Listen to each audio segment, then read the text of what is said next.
What's up, friends? I'm back with more tips for Pinchamayurasana. I'm going to take you through the 3 things that I do before I practice Pincha or forearm stand.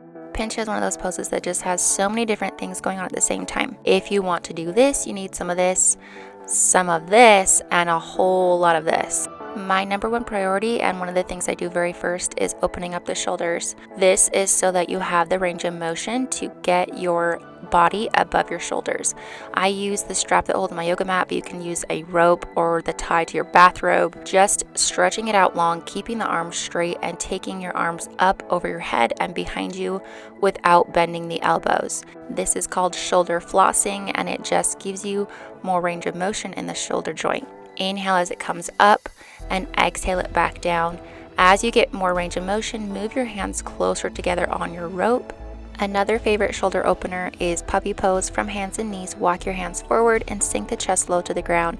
If you're a beginner at this, rest the forehead on a block or pillow or the floor if you can reach. As you start to open up more, see if you can rest the chin on the floor and sink the chest even lower. Working specifically for Pincha, I like to take my hands palms together like prayer pose and bring them up over the head. You can also advance this even more by taking blocks and resting your elbows on the blocks. This helps your chest sink even lower. And again, I take prayer hands up behind the head.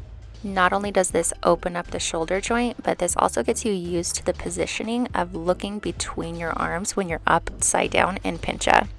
Next step in preparing is strengthening and activating the core. If you've watched my core videos recently, you know I'm obsessed with this exercise. Inhaling on hands and knees, and then as you exhale, lifting the knees just a few inches off the floor, engaging not only the abdominals, but your back, your shoulders, and everything from the shoulders down to the hips. Keep the toes tucked, inhale as you're down, and then exhale to activate everything and lift the knees.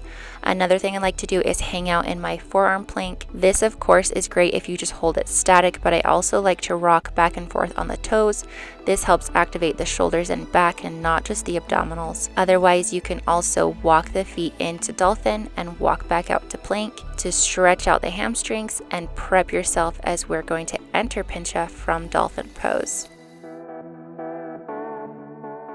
The last thing I do before I try my first Pincha of the day is practice weight transfers. From your dolphin pose, I take one leg to the air and rock my weight forward from the elbows towards my hands. So the foot that's on the floor just kind of rocks onto the ball of the foot, and then I switch and do the other leg up in the air and then rock the weight forward. This just helps you feel out how your body's doing, if your shoulders are open enough, if you're feeling strong, if your core is active, and if you're ready to kick up to Pincha.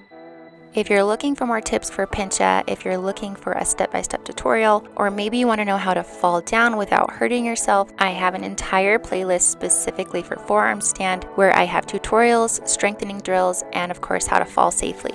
I'll link a few of those videos down below. I, of course, am no expert, but I have been practicing this pose for about 5 years, and it's one of my very favorites and one that I do pretty much every day. Of course, if you have any follow-up questions to anything I covered in this video, drop a comment below. I'd love to hear it, and I'll see you next time.